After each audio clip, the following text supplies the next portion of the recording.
Ақнұр Бағдатқызы 2024 жылғы IT-Nation олимпиадасының журналистика бағыты бойынша бас жүлде иегері. Ол Алматы қаласындағы номер 39 мектеп-гимназиясының оқушысы. Кішкентайынан журналистика мамандығына қызығып, қазіргі уақытта шығармашылық ізденісте жүр. Мен кішкентай кезімнен өзім журналист болғым келетін.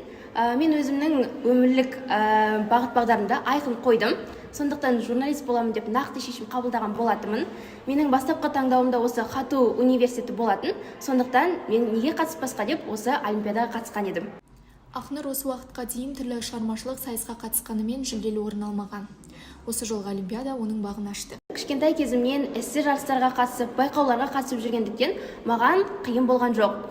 Мен эссе байқауына және портфолио жасаудан дайындалдым. Және де портфолиомды осылай көрсетіп, жоба дайындаған болатынмын, репортаж дайындаған болатынмын. Сондықтан мен осындай ішкі грантты ұтып алған едім.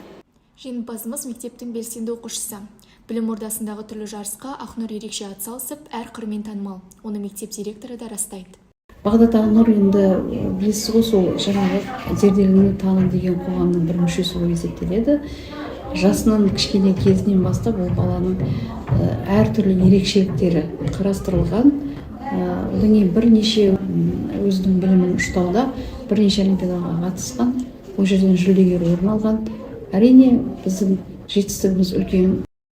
Ақнұр бұнымен тоқтамай жазда мемлекеттік грантқа өтінім бермекші. Бірақ қалауы халықаралық ақпараттық технологиялар университеті. Естеріңізге салсақ, IT-Nation олимпиадасына 70-тен аса оқушы қатысып, оның 3-еуі жеңімпаз атанды. Екінші орында Абай атындағы қазақ тілі мен әдебиетін тереңде оқытатын мектеп-интернатының оқушысы Руслан Қасымбай. Үшінші орында алматылық Калима Темір иеленді. Русланға оқу ақысына 50%, ал Калимаға 30% жеңілдік берілді. Мұнымен қоса барлық жеңімпаздар IT университетінің шәкіртақысын алады. Шырын Шалқарқызы, Жанай Мөмекбай, Гүлмәбілхан, арнайы IT News үшін.